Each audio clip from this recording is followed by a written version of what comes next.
Hey, it's me. Welcome back. I've got a batch of stories for you today that feel like they're all circling the same bizarre idea.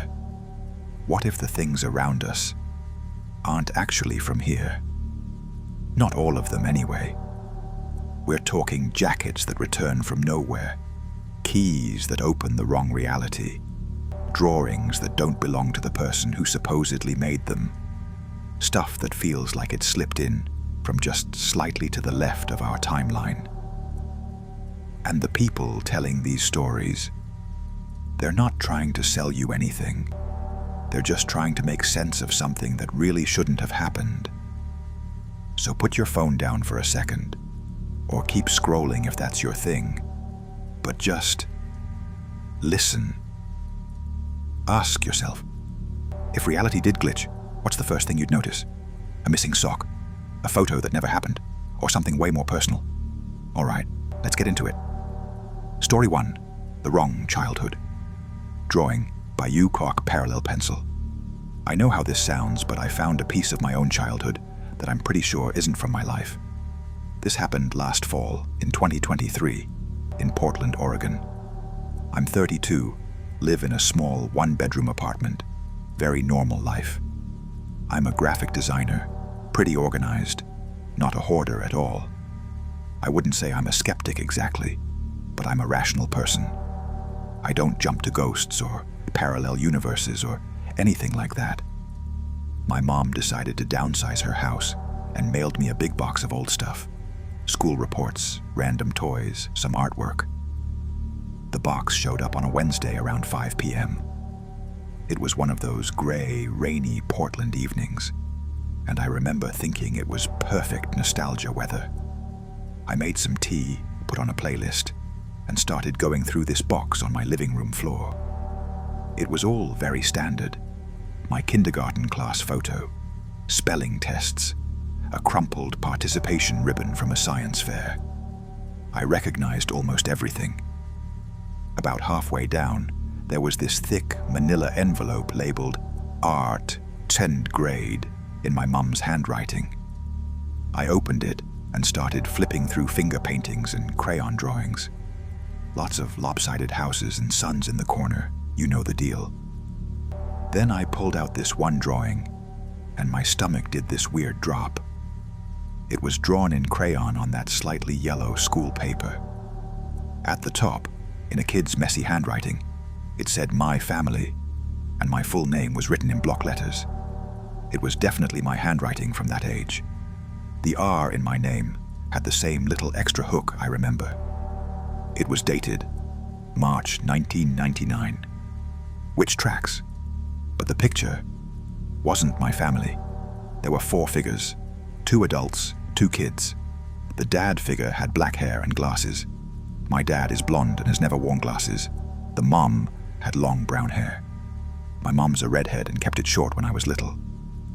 The little boy was holding what looked like a baseball glove, but I never played baseball. I was a soccer kid. And the background was this house with a wraparound porch and a big tree out front. We never lived in a house like that. I grew up in a small brick ranch with no porch and a tiny maple tree squeezed by the driveway. I sat there staring at it, feeling more and more unsettled. It wasn't just generically wrong. It was like specific but wrong. Like someone had tried to reconstruct my life from partial information. I told myself there had to be a normal explanation. Maybe the teacher mixed up the names and stapled the wrong name tag onto another kid's drawing. That actually made me feel better for a second. So I started looking for clues. I checked the back of the page. There was a faint pencil note in adult handwriting. "Nice work, my first name," with a little smiley face. It was my 2nd grade teacher's very recognizable smiley face, with the eyes too close together. I remember it. Okay, weird, but maybe she messed up, right? I pulled out more drawings from the folder. Every single one had my name, my handwriting, my style. My actual family appeared correctly in other pictures. my parents with the right hair, our brick house, my dog Max with his one floppy ear. I triple-checked the dates. They all said 1999. The paper felt the same age. No difference in fading or texture. I called my mom and asked if she remembered this drawing. She said she didn't, but she laughed and said, "You drew 1,000,000 pictures back then, honey." I asked her if we ever lived in a house with a porch like that. She sounded confused and said, "No, you know that. Did you find a photo somewhere?" When I told her it was a drawing supposedly by me, she went quiet for a second and then said, "Maybe you just drew your dream house. That would make sense if the people in it weren't so specific. The dad's glasses, the baseball glove, the big tree with a tire swing."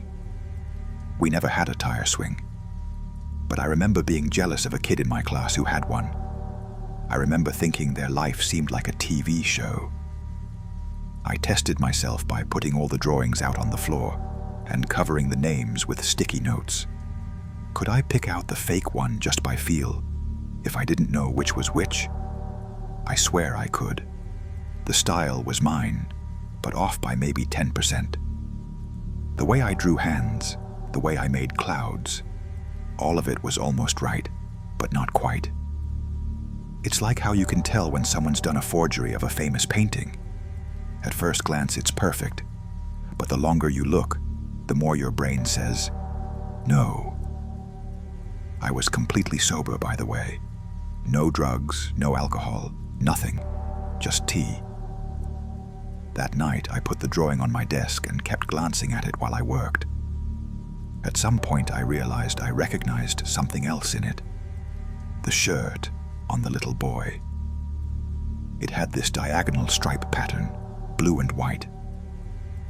I own almost that exact shirt now, as an adult. I was wearing it in a selfie I took last summer.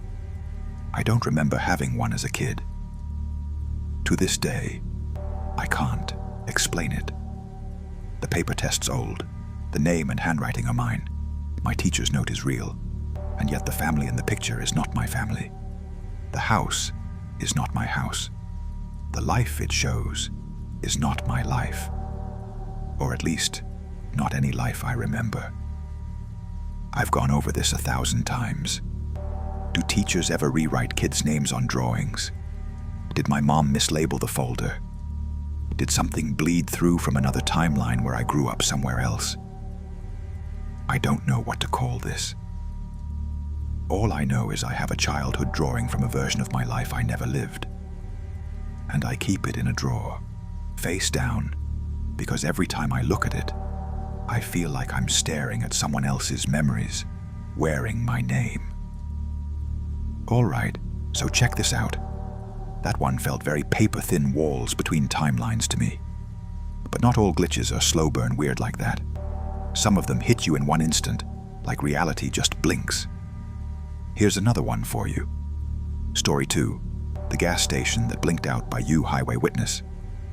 This happened in 2021, somewhere along I-70 in Kansas. I wish I had the exact mile marker, but I don't. You'll see why. I was driving from Denver to Kansas City, solo, in early October. It was one of those long, flat, hypnotic drives. I left Denver around noon, and by the time this happened, it was close to 7 p.m. The sun was low, that golden hour where everything looks kind of unreal already. I wasn't tired. I want to be clear about that. I was completely sober, had coffee, had stopped twice already to stretch. I'm a pretty careful driver, and I don't usually get highway hypnosis. I was coming up on a small exit. I could see the sign: gas, food, lodging. The usual. Off to the right, maybe half a mile away, was a classic Midwestern gas station. Big canopy with 4 pumps, white and red color scheme. Bright lights already on, even though it wasn't fully dark yet. There was a tall sign with the gas prices. I remember specifically thinking, wow, that's actually cheap, and glancing at my fuel gauge. I was at about a quarter tank. I debated pulling off and decided, yeah, why not? Top off and grab a snack. So I put on my blinker and took the exit. As I'm coming down the ramp, I lose sight of the station for a second because of this little stand of trees and a slight dip in the land. Totally normal. I come out of the dip, trees clear, and there's nothing. No station, no canopy, no tall sign, no lights. Just a flat, empty patch of gravel and overgrown weeds where the whole thing should have been. It felt like getting slapped. My brain literally did this stutter, where it went, wait, did I take the wrong exit? Even though that made no sense, because I'd watched the station while I turned off. I drove slowly toward where it should have been, my headlights hitting a rusted-out metal frame, like an old signpost with nothing on it. There were faint tire tracks in the gravel, and the remnants of what might have been a concrete pad. But if there had been a functioning gas station there, it hadn't been in years. I pulled into the gravel anyway and just sat there, heart pounding. I could still picture the logo on the canopy from the highway. Bright red stripe, white background, green leaf thing in the corner. Now there was just sky. To make sure I wasn't losing it, I pulled out my phone and opened Google Maps. The little blue dot showed me right where I expected to be. I zoomed in on the exit. According to Google, there was nothing there. Not even a permanently closed business marker. Just an empty spot with a vague label like roadside area. I switched to satellite view, and that's when it got even weirder. The satellite image showed a gas station, clear as day. Same layout, same canopy, same tall sign. The image looked maybe a few years old, judging by the cars. I compared the shape of the building and canopy to what I'd just seen from the highway. It matched. I literally said out loud, "No way." I spun around, headlights slicing over the gravel, looking for anything that might indicate the station had been demolished recently. Construction equipment, piles of debris, fresh dirt. There was nothing. The concrete looked weathered and cracked, like it had been exposed for a long time. I tested it by driving a loop back up onto the highway, going past the exit, and glancing over again from the main road. From that angle, the station was there, lit up. I could see the same glowing canopy, the same price sign I'd seen before. For a split second, I thought, oh my God, I'm an idiot. I took the wrong exit. So I took the very next exit, turned around, and came back, watching the station as I approached. It was there. It was there. It was there. I hit the gas, took the ramp, dipped behind the same little stand of trees, came back up. And it was gone again. Same empty gravel lot. At that point, my hands were shaking on the steering wheel. I'm not crazy, and I've gone over this so many times. I know it sounds like bad memory or some trick of the light, but there's no way I imagined an entire working gas station, down to the brand colors and sign, twice from the highway. I ended up getting back on the interstate and driving to the next town over, where there was a very real, very normal gas station that did not disappear. I didn't tell the clerk what happened. What was I supposed to say? Later, in my motel room, I tried to find any record of a gas station being torn down at that exit. I searched local news, business listings, even old street view images. As far as I can tell, there used to be a station there that closed maybe 10 years ago. The images are fuzzy, but the logo on the canopy and the shape of the sign, they're exactly what I saw glowing by the highway. There's no logical explanation for why it would exist from the interstate, but not from ground level. Unless, I don't know, I was looking at some older version of the exit overlaid on top of the current one. I still think about this. If anyone else has had something like a place that only exists from certain angles, or certain moments, I'm all ears. Let's keep going.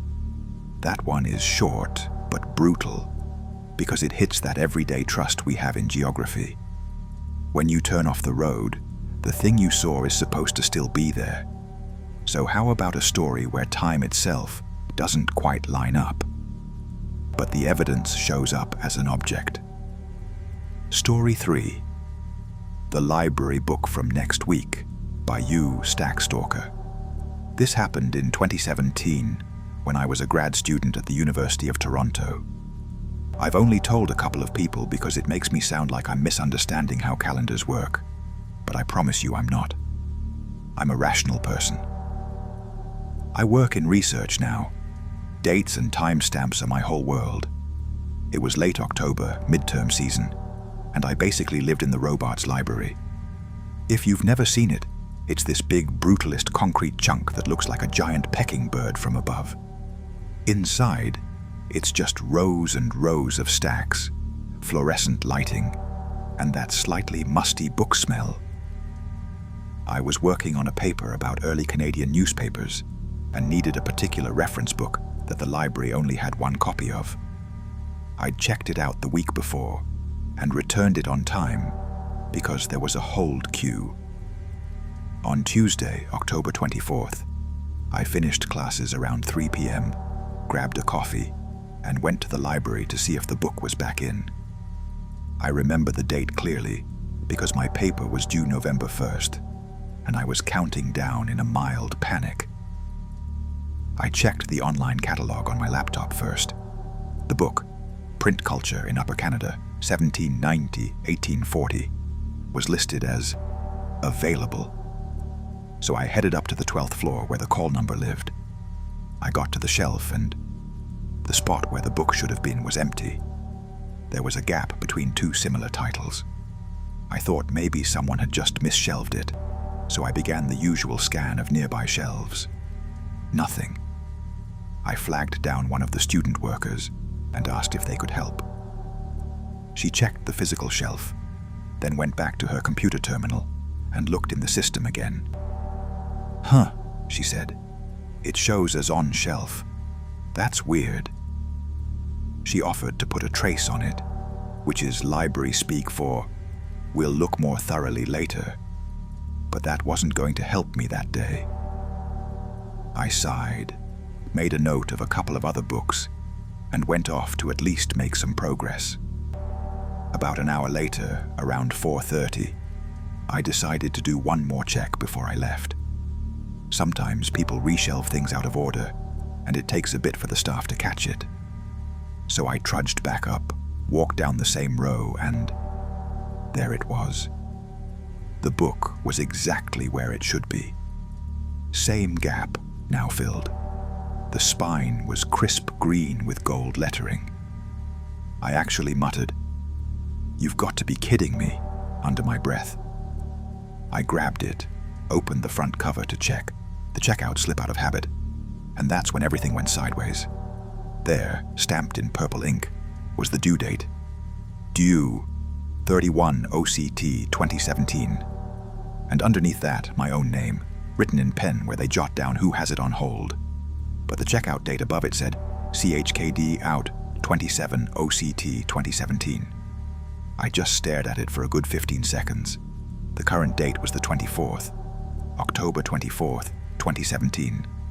But the book said I had checked it out on the 27th, 3 days in the future. I pulled out my phone and double-checked the lock screen. Tuesday, October 24th. I looked at my watch. Same. I even opened the calendar app just to be triple sure I hadn't completely messed up the week somehow. Nope. Firmly the 24th. The sticker with the dates wasn't old or smeared. The ink was fresh, slightly shiny. The handwriting for my name was the same as the circulation desk worker who'd checked it out for me the first time a couple of weeks earlier. I recognized the little loop in the Y horn.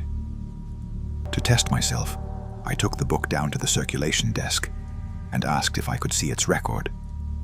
The librarian scanned it in, looked at the screen, and frowned. "That's odd," she said. "It says it's currently checked out to you, but you just returned it last week, right?" I nodded slowly. She turned the screen a bit so I could see. The log showed, "Checked out to me on October 27th, due October 31st. No mention of me checking it out that day. No mention of me checking it out before that." I pointed at the date. "Today's the 24th, I said, trying to keep my voice even. She gave me the kind of look you give customers who you think might be trying something weird. Then she glanced at the little date stamp machine sitting on the desk. It clearly said 24 OCT 2017. "Huh," she said again, softer this time. "That is strange." She tested the stamper on a scrap piece of paper, and it printed 24 OCT 2017. Then she opened the book and stared at the 27 OCT 2017 stamp. "I don't really know what to tell you," she admitted. "Maybe someone misset one of the stampers." "Don't you only have the one?" I asked, nodding toward the device she'd just tested. She nodded. "Usually, yeah. It probably just got misstamped.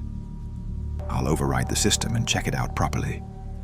Her voice had that slightly forced breeziness people use when they've decided a problem is solved, even if it isn't. She cleared the old entry, stamped the book again right underneath the wrong stamp, 24 OCT 2017, and checked it out to me. I watched as my name appeared on the screen with the correct date. I took the book back upstairs, feeling like I'd stepped slightly to the side of reality. I kept flipping back to the inside cover, looking at the two stamps. The one from the 27th that technically hadn't happened yet, and the new one from the 24th that lined up with my watch and phone and every sane part of my brain. Over the next week, nothing else weird happened. I finished my paper, returned the book on time, and that was that. But here's the part that sticks with me. On Friday, October 27th, I went to the library around 2 p.m. I'd forgotten that's the future date from the stamp until I scanned my card and the receipt printed. It said, "Checked out items, 0. You have one item overdue as of 26 OCT 2017. That shouldn't have been true. I had no overdue items. I took the slip to the desk. The librarian, a different one, looked me up and said, "Oh, that's a glitch. It says here you checked something out on the 27th but never returned it. I'll just clear that." I asked what the item was. She glanced down. "Print culture in Upper Canada," she read. "But it's already back on the shelf, so maybe it just didn't scan correctly." I didn't push it. I just watched as she hit a few keys and my record cleared. Then I went upstairs to look at the book one last time. The future stamp was gone. The inside cover now only had the normal string of dates from previous borrowers, then my 24 OCT 2017 stamp. The place where the 27th had been, where I remembered it clearly, was blank, like it had never existed. I know how unreliable memory can be, but I'm not mixing this up. I'm a detail-oriented person. I remember the handwriting, the fresh purple ink, the feeling in my gut when I saw a date that hadn't happened yet, attached to my own name. There's no logical explanation that fits all the facts. Some catalog glitch, sure. Human error, okay. But ink that appears before time and then disappears when we catch up to it. To this day, I can't explain it. Sometimes I wonder if, in some original version of that week, I did check the book out on the 27th, and the version of me who did that bled through for a second. A little reminder that time might not be as straight as we think. On a similar note, that one has all my favorite ingredients: bureaucracy, timestamps, and then that one impossible detail that doesn't care how organized the system is. Speaking of impossible details, this next submission really leans into the investigation side. The object is simple, just a key. But the way it behaves? Not so simple. Story 4. The Apartment Key. Experiment by Locksmith Logic. I've never believed in paranormal stuff.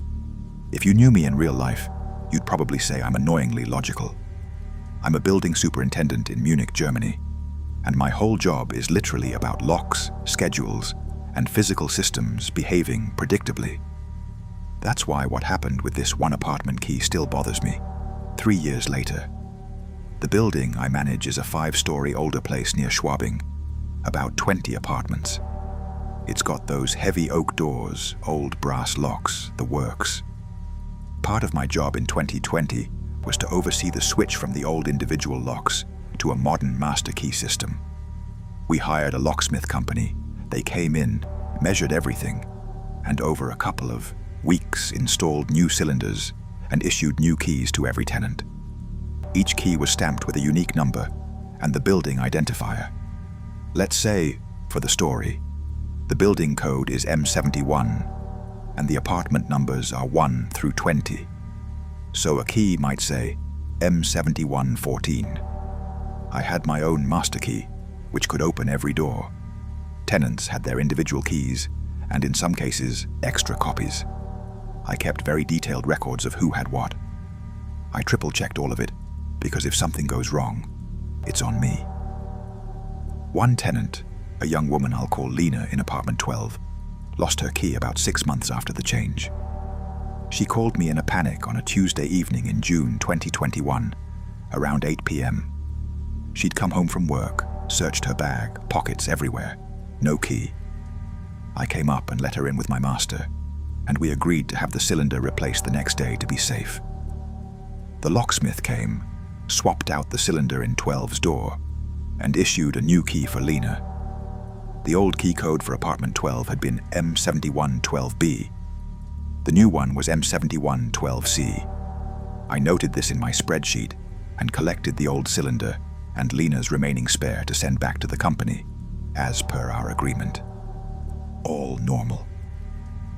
About 3 weeks later, I was doing my regular morning routine.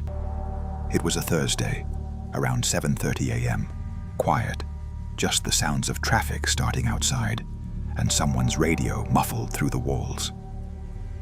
I went down to the building's main mailbox area to check for any letters related to maintenance. On top of the mailboxes, like someone had casually dropped it there, was a single key on a blue plastic keychain. The metal was slightly scuffed, like it had been used but not ancient. I picked it up and flipped it over, expecting to see some generic brand name. Instead, stamped into the metal, clear as day, was M7112B, the old code, the lost key we'd deactivated and replaced. I felt that prickling feeling on the back of my neck. There was no reason that particular key should exist in the building anymore. Lena's original was lost. Her spare had been handed back to me, and then to the locksmith company. The cylinder for that key had been physically removed from her door and was sitting in a sealed box in my office upstairs, waiting to go back as scrap. I took the key upstairs, unlocked my office, and pulled out the cardboard box where I'd stored all the old cylinders and retired keys awaiting pickup. I opened it and checked. Both of Lena's original keys, marked M7112B, were right there, taped to the old cylinder. I counted 2 keys in the box, and now 1 in my hand. I tested it by lining all 3 up on my desk. The stamps were identical. Same brand, same minor scratches near the bow, same little manufacturing flaw on the cut edge. They weren't just 3 copies of the same type of key. They looked like the same key, triplicated. I told myself there had to be some mundane mix-up. Maybe the locksmith company had accidentally put an extra key in circulation. Maybe Lena had made an unauthorized copy before losing hers. Those would be annoying, but explainable. So I called Lena and asked if she'd ever made a copy of her old key before losing it. She swore up and down she hadn't. She said she'd actually been paranoid about not doing that, because the lease explicitly forbade unauthorized duplicates. I believe her. She's meticulous to a fault. Next, I called the locksmith company. They checked their records and told me they had originally cut exactly 2 keys for M7112B. Both had been signed for by me on the installation date, and no further duplicates were made at their shop. They even sent me a scan of the original order form. 2 keys, no more. Maybe the tenant had a copy made, the guy on the phone suggested, sounding bored. Even if she had, I said, looking at the 3 identical keys on my desk, it wouldn't have your stamp and serial number in exactly the same place, with the same wear patterns. He didn't have an answer for that. At this point, I decided to go full scientist about it.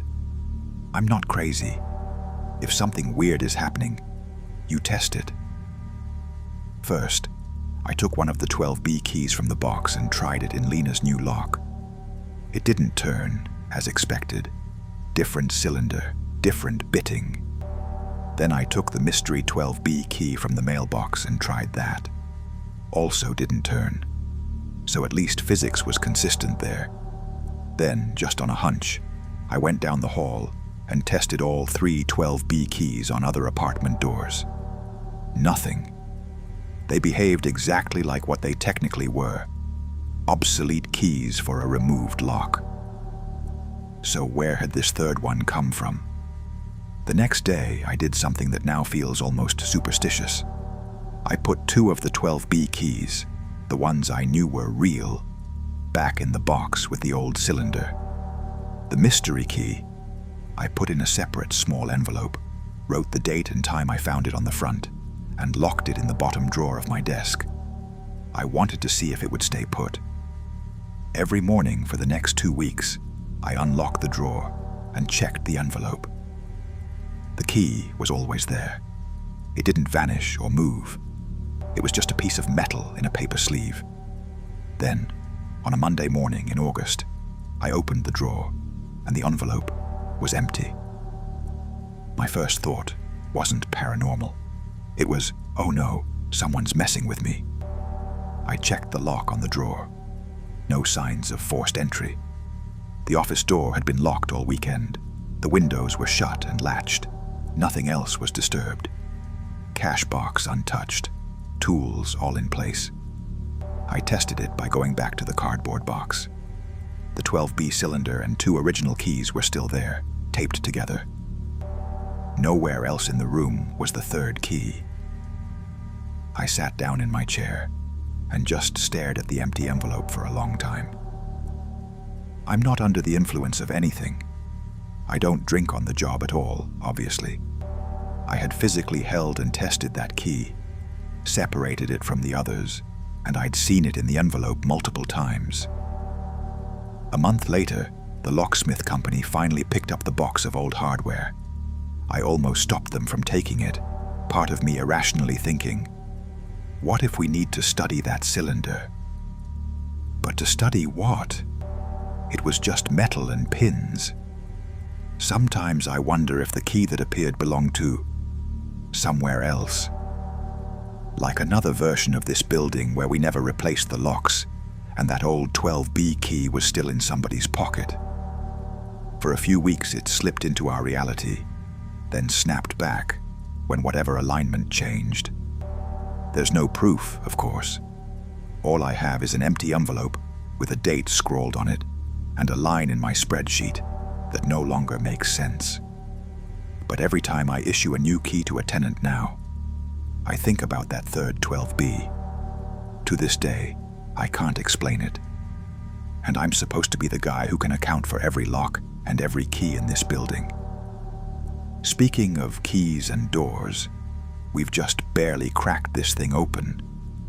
We've got stories coming up about missing items, repeating days, and some historical cases that make all of this feel weirdly familiar. If you have a glitch story you want to share, send it to the email in the description. It's got to be true, spelling at least sort of neat, and let me know how you want to be credited. Reddit username, anonymous, whatever works for you. I read every single one that comes in, usually late at night with way too much tea and a very confused cat staring at me. The more detail you include, times, places, what you did to test it, the better. Those are the ones that really get under my skin. All right, let's get back to the glitches. Story 5. The Wrong Engraving on My Wedding Ring by Yu Wuyu Ring Shift. I need to give some context before I get into this, because otherwise it sounds like a simple mix-up. I swear it wasn't. I live in Brisbane, Australia. I'm 37, been married for 9 years now. I'm a pretty boring, rational person. I work in IT. My wife's a nurse. We've got a 3-year-old who thinks Bluey is a documentary. Back in March 2022, I lost my wedding ring. I was at South Bank with my daughter, just doing the usual Saturday thing. Playground, ice cream, walking along the river. It was a hot day. I remember being sweaty and wiping my hands on my shorts a lot. We got home around 4 p.m. and at some point that evening I looked down and realized my ring finger was bare. I went into full panic mode. I retraced my steps, checked the car, shook out the nappy bag, even drove back to South Bank and walked the path we'd taken. Nothing. I called the lost and found at the park and left my details. No luck. After a week of obsessively checking and rechecking everywhere, I accepted it was gone. The ring wasn't super expensive, but it had sentimental value. It was white gold, simple band, with the inside engraved. To Jay, always 14 poked, 09, 13 L. That's our wedding date, 14th of September, 2013. Remember watching the jeweler engrave it. That little detail matters. My wife was really chill about it, actually. She joked I could earn a new one by doing extra chores. We went back to the same jeweler in the CBD, where we'd originally bought it. They still had my purchase history and could pull up the exact model. We ordered a replacement, same size, same metal, and asked for the same engraving. A week later, I picked it up on my lunch break. It looked identical. I slid it on, checked the fit, then did that sentimental thing where you look at the engraving and smile like an idiot. Except when I looked inside, my smile kind of froze. Instead of 14.09, 13, the date said 0709 13. I blinked a few times, thinking maybe the one was just faint or something. I took my glasses off, cleaned them, looked again. Very clearly, 07, not 14. I told myself the obvious. The engraver had messed up. I'm not crazy. Human error happens. I walked back to the counter and said, as calmly as I could, "Hey, the date's wrong." The woman at the counter frowned and took the ring, peered inside. "What's wrong with it?" she asked. "It should be 14/9/13, I said. "It says 7/9/13. She looked at me like I was the one who'd made the mistake. "But that's the date on your original order file," she said, tapping their computer screen. She swung it around so I could see. On their system, in the notes from 2013, it said, "Engrave inside band to J, always 07/09 13 L." I felt this weird, hollow sensation in my chest. I vividly remember double-checking that form with my wife at the time, and we'd both said, 14th of September, not 7, right? We got married on the 14th. I have the photos, the invitations, the entire memory of that day. I pulled out my phone and scrolled to my wedding album. There it was, one of those cheesy photos of the program with the date printed. 14th of September 2013. I showed the woman.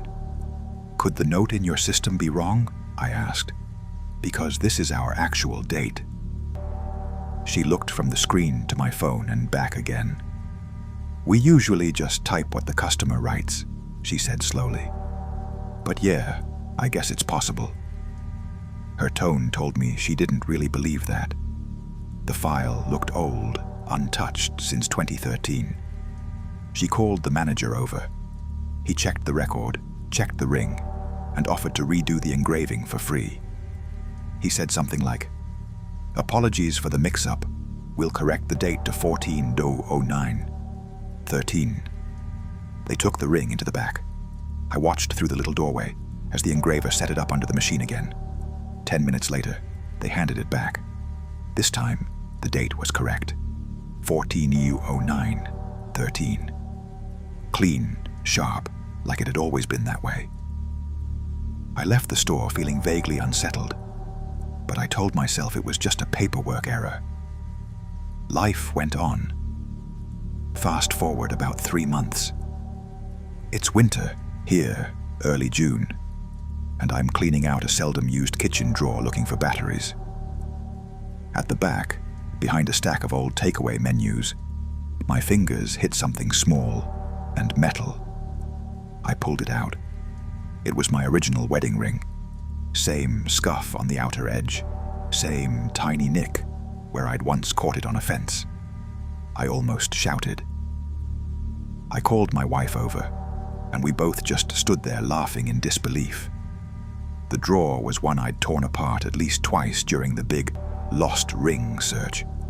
I'd taken everything out, wiped the bottom. I would have seen it. I slid my old ring on. It still fit perfectly. Out of pure curiosity, I checked the engraving. It said, Osoho 19/13. I felt my heart drop into my stomach. I checked again, slowly. To J, always 0793L. I was completely sober. I hadn't misread it. I looked up at my wife and said, "What date did we get married?" 14th, she said immediately. Why? I showed her the inside of the ring. She laughed at first, thinking I was pulling some stupid joke. Then she saw my face and stopped. Did we always have it engraved wrong?" she said, suddenly unsure. "No," I said. "I remember seeing 14 in there. I remember checking it, like, obsessively." We grabbed the replacement ring, the one I was wearing now, and checked its engraving. That one said 14/09/13. So I was standing there in my kitchen, holding 2 rings that were supposed to be the same. One with 07, one with 14. To test whether we were both losing it, I dug out our original invoice from 2013. We keep that stuff in a little folder in the bedroom. The printed order form said, engraving text to J, always 14/09/13L. The handwritten confirmation slip from the shop, though, said 7/9/13. 2 different documents, 2 different dates for the same line. I've gone over this 1,000 times. There's no logical explanation that fits all the pieces. Either my memory is wrong, my wife's memory is wrong, the shop's records are inconsistent, and my ring teleported into a drawer I'd already searched. Or something else is going on. Sometimes I put both rings on my finger at once and just stare at the engravings. They look like artifacts from 2 slightly different versions of my life. One where we got married on the 7th, one where we got married on the 14th. I don't know what to call this. All I know is I now own 2 wedding rings from 2 wedding dates, and only one of those dates matches the world everyone else remembers.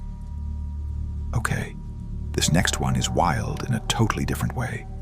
We're going from engraved gold to something a little more inside your head, but with outside confirmation. Story 6, the street sign. I suddenly understood, by you, city linguist. This just happened last year and I'm still shaking my head over it. I live in Montreal, in the Plateau area. For context, I'm fully bilingual in English and French, but that's it. I know a few random words in Spanish and Japanese from pop culture, but I definitely don't secretly speak any other languages. I'm a rational person. I work as a data analyst, not exactly prone to magical thinking. One Friday evening in May 2024, around 6 p.m., I was walking home from the metro. Same route I always take.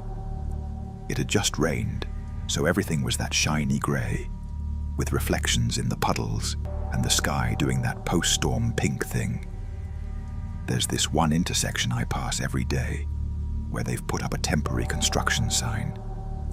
It's bright orange, but the text is in some Eastern European language.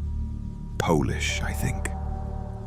The construction company is from out of province, and they never bothered to replace the signage. For months, I just glanced at it and mentally labeled it foreign gibberish. I couldn't read a word of it. That evening, I walked past, and my brain read it. Not sounded it out, not guessed. I instantly, fluently understood the meaning. Sidewalk closed ahead. Use other side of street. There was even a line underneath that my brain translated as access for deliveries permitted. I kept walking for maybe 5 steps before the realization hit me. I stopped, turned around slowly, and stared at the sign. The text was still that string of unfamiliar-looking words. Chodnik zamknięty. Użyj drugiej strony ulicy. But in my head, the English meaning sat there as clear as day. I tested it by closing my eyes and repeating the foreign words in my head. I could break them down. Chodnik felt like sidewalk. Zamknięty felt like closed. It was like I'd taken a crash course in Polish for exactly 1 sentence, and nothing else. I was completely sober. I'd had a coffee that afternoon, but that's it. No meds, no alcohol, nothing. To see if I was just pattern matching from context, the sidewalk was visibly blocked off with cones. I looked around for any English or French translation. None. No pictograms, no arrows, just the orange sign with that one language. So I pulled out my phone and opened Google Translate. I set it to detect language and pointed the camera at the text. It identified the language as Polish and gave the translation, sidewalk closed. Use other side of the street. Almost word for word, what had popped into my head, including the nuance of other side rather than another side. My heart started pounding. I took a photo of the sign, then walked home in a bit of a daze. At home, I decided to test myself further. I typed Chodnik zamknięty into Google Translate without looking at the answer and tried to guess each word. I actually got Chodnik right as sidewalk and zamknięty as something like blocked, closed. But when I tried other random Polish words, pulled from a dictionary page, I had no clue what they meant.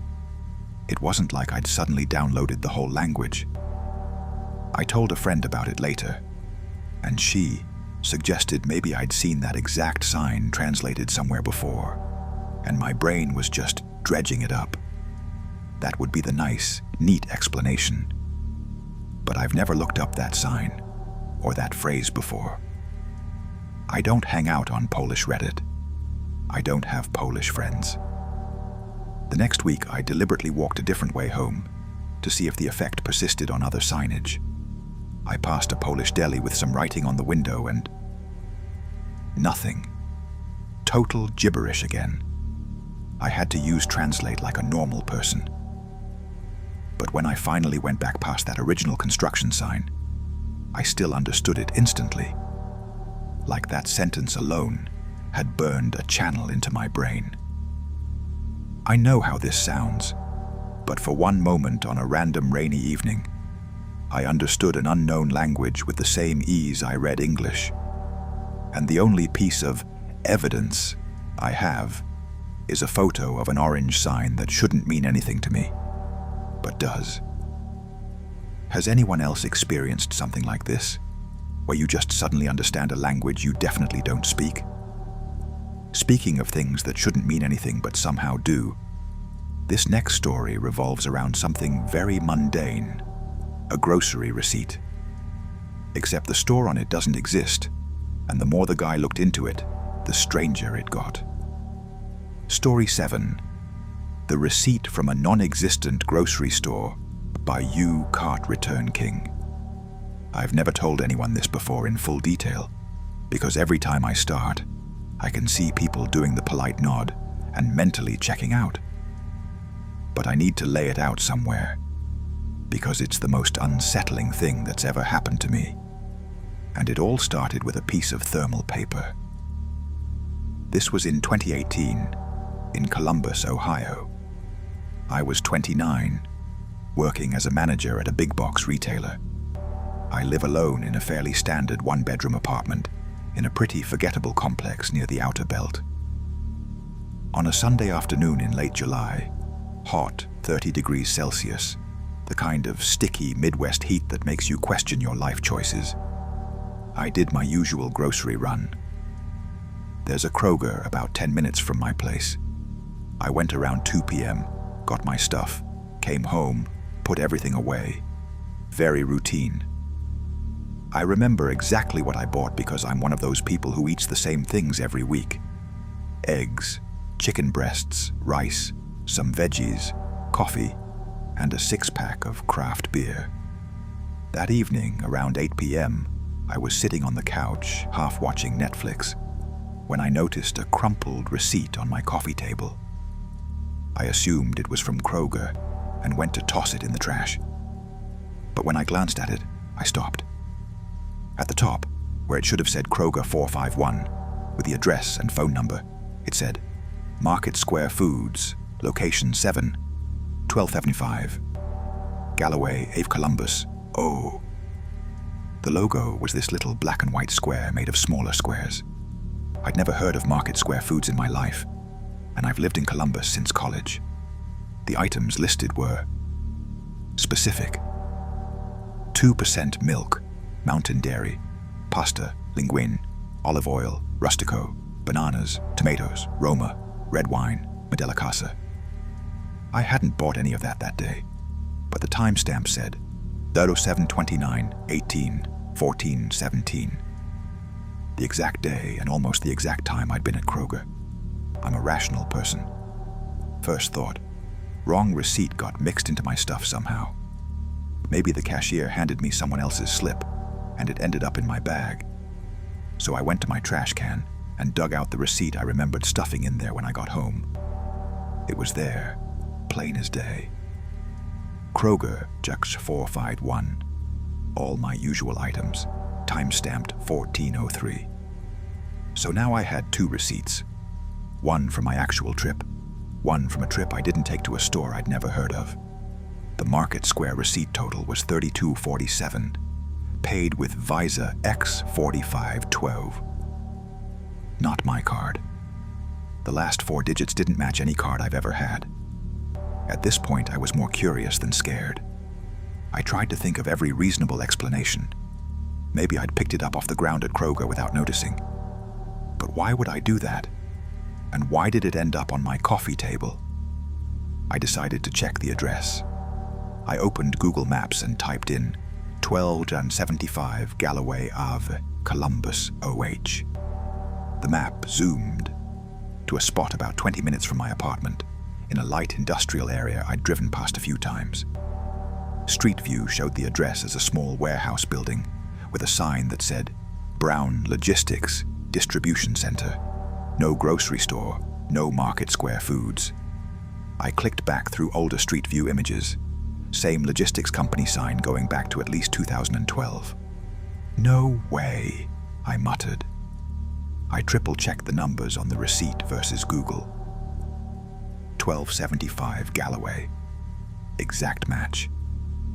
To test if the chain even existed, I Googled Market Square Foods Columbus. Nothing relevant. Just some random markets in other states, different logos, not a chain. I even tried image searching the logo on the receipt by sketching it roughly and searching for similar images. No luck. The next day, I took a slightly longer route home from work and detoured down Galloway Ave to see the place in person. Sure enough, 1275 was a beige warehouse with brown logistics on the sign. No signs of renovation, no obvious way it had been a grocery store in the recent past. I even drove around the back. Loading docks, pallets, a forklift. No customers, no parking lot with shopping carts. On Tuesday, I called Brown Logistics, feeling slightly insane. A woman answered and I asked as casually as possible, "Hey, did your building used to be a grocery store called Market Square Foods?"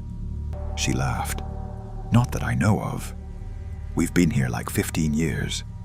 Before that, I think it was another warehouse. Why?" "Just curious," I said, and hung up, feeling stupid. At this point, the only thing that made sense was that someone else's mysterious receipt had somehow ended up in my apartment. But I live alone, and I hadn't had visitors that week. I'd cleaned my coffee table the night before grocery shopping. There'd been nothing on it. I decided to treat it like an experiment. I took a clear photo of the receipt, front and back. Then I slid the actual paper into a clear plastic sleeve and put it in a folder with some work documents on my desk. I wanted to see if it would still be there in a few days. For the rest of the week, nothing overtly weird happened. Life went on. Work, gym, repeat. But I started having these really vivid dreams where I was walking around a grocery store layout I didn't recognize. The shelves were lower, the lighting was softer, and the floor tiles were black and white checkered, like the logo. In the dream, I always knew exactly where everything was. I'd stand in front of the wine section and reach automatically for a bottle with a cream label that said M. de la Casa. On Friday night, coming home from work, I had this sudden urge to stop at Kroger and buy pasta and olive oil, which I don't usually cook. I shook it off, but it left me with this eerie déjà vu. That weekend, I pulled out the folder to show a friend the weird receipt when she came over. The sleeve was still there. The receipt was still inside. But there was one small difference.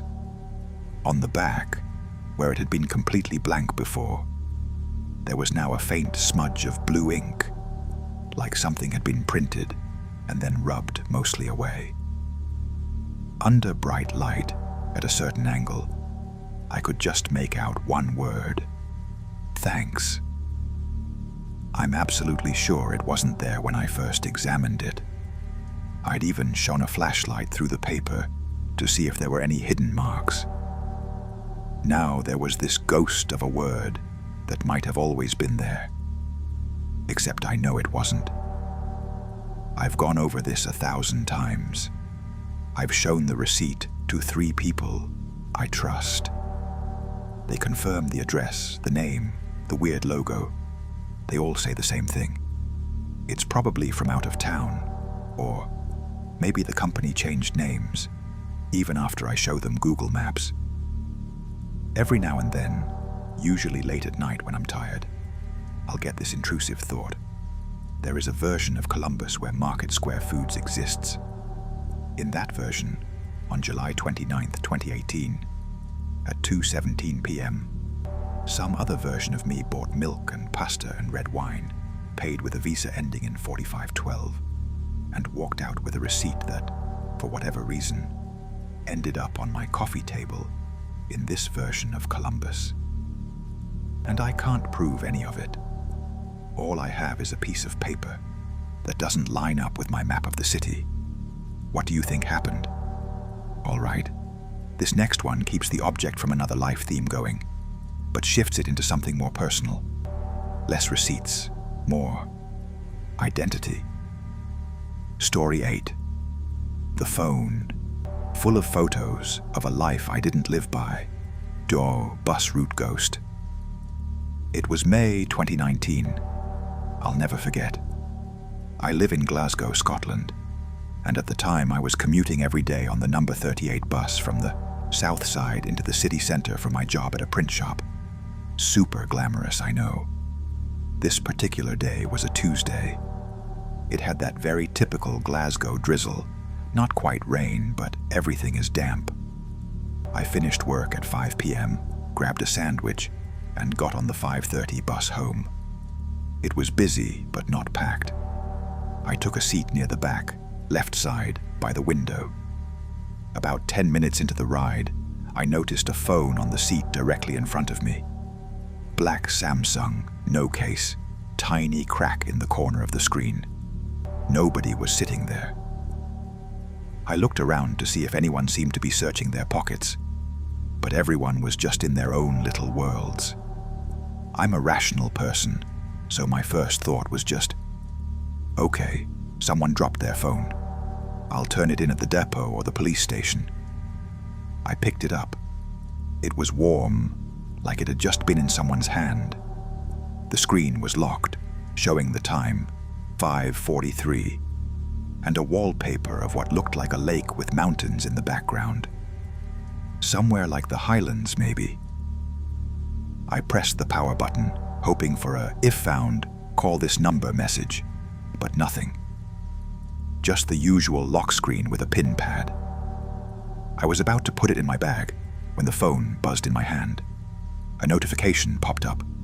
New message from Mum. Underneath, I could see the preview. How are you getting on, Jamie? Kex. Here's the thing.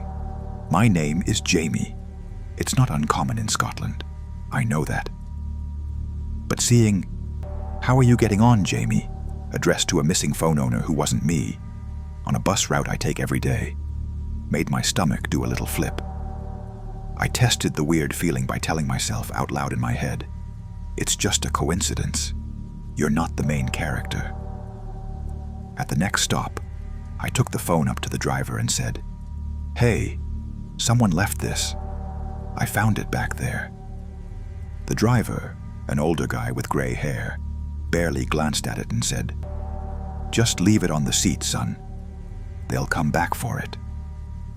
That didn't feel right to me. In the time it would take them to realize and come back, anyone could grab it.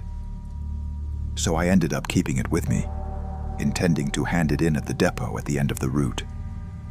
I got off at my stop around 6 p.m., phone still in my pocket, feeling weirdly responsible for this stranger's lifeline. On the walk home, it buzzed a few more times. A WhatsApp message. A missed call from Dad. I didn't look beyond the notifications. At home, I set it on my kitchen table and made myself some pasta. The whole time, I kept glancing at it. Curiosity won. I'm not proud, but I decided to see if there was any emergency contact info accessible without unlocking it. I picked it up and on a whim, tried my own usual 4-digit PIN. The phone unlocked. For a second, I thought my heart had literally stopped. I stared at the home screen. The wallpaper was now a photo of 3 people on a beach. A woman, a man, and a little boy. The man looked a bit like me. Same dark hair, same nose, but older, broader shoulders.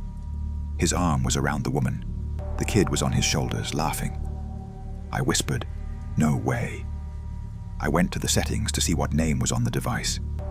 Under About Phone, it said, Jamie's S9. I checked the Google account tied to it. The email was jamie.m, common surname, agmail.com. Different surname than mine, but still, it felt too close. My hands were shaking, but I swiped to the photo gallery. There were hundreds of photos, sorted by date. The newest ones were from that very day. Selfies out a bus window, a blurry coffee cup, a screenshot of a bank balance. Totally normal stuff. Then I started seeing familiar things that shouldn't have been familiar. Photos taken from the top deck of the number 38, but with slightly different adverts on the walls than I remembered. Pictures of a flat that looked almost exactly like mine.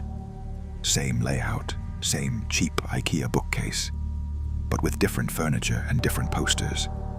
In one, other Jamie was standing in front of a mirror, taking a selfie. Same haircut as me. Same small scar above the eyebrow that I got from falling off my bike when I was 10. I tested it by zooming in on his arm, where I have a birthmark, a little cloud-shaped patch on my forearm. He had it too. Same shape, same place. I'm not crazy. I know what that implies. But I kept going, because at that point it was like a compulsion. There were older photos from years back. A graduation ceremony I never attended. A holiday in Spain I never went on. A dog I never owned, but that my brain kept insisting looked like my dog. There were screenshots of text conversations with people I didn't know, but whose names felt weirdly half familiar, like hearing a song you haven't heard since childhood. I checked the contacts list. There was a mum and dad with numbers I didn't recognize. No overlap with my actual contacts. To make sure I wasn't just overlaying my life onto a random stranger's, I intentionally looked for disconfirming details. Other Jamie's job, for instance. I found a photo of a staff badge. Jamie M., electrical engineer. I work in a print shop. Totally different career path. But then I found a calendar entry from 2 years earlier that said start at print shop on the same date I'd started at my place. In this phone's timeline, he must have chosen engineering instead. I don't know how long I sat there scrolling. At some point, the sky outside went from gray to full dark, and I realized it was after 9 p.m. The phone buzzed in my hand again. A WhatsApp message from Mum. "Are you still on the bus? You've gone quiet. Everything okay?" X. I suddenly felt like I was holding something I shouldn't, like a piece of someone else's reality had been dropped in my lap by mistake. I tested the most obvious thing. I tried calling Mum. The phone rang twice, then cut off. Call failed. I tried Dad. Same thing. I checked the signal strength. Full bars. My own phone, lying next to it, worked fine when I called my voicemail. I decided to do the responsible thing and take it to the police station the next morning. I powered the phone down, set it on my bedside table, and went to bed, brain buzzing. In the morning, when I reached for it, the phone wasn't there. I pulled the bedside table out from the wall, checked the floor, under the bed, the kitchen, the couch. I emptied my bag, my jacket pockets. Nothing. My own phone was right where I'd left it to charge, but the Samsung was gone. I even checked the bus the next day, asking the driver if anyone had turned in a phone. He shook his head. To this day, I can't explain it. I was completely sober. I know how this sounds, but I held that phone. I unlocked it with my own PIN. I saw photos of a version of me who made different life choices, living in a slightly different version of my city. Sometimes, when I'm on the 38 and the light hits the window just right, I catch my reflection, and for a split second, I expect to see him instead of me. If anyone has answers, I'm all ears. You know, stories like that one always hit me in a weirdly personal place, because objects are supposed to be neutral. A phone is just a piece of glass and metal until you load it with memories. A ring is just gold until someone carves a date into it. But in these stories, the objects are like courier packages from somewhere else, little carelessly dropped files from a version of you who zigged where you zagged. And you're left holding them, thinking, okay, which of us is the original? Or does that even mean anything? We've still got more of these coming, some big ones, including an epic investigation into a place that seems to rewrite itself when you're not looking.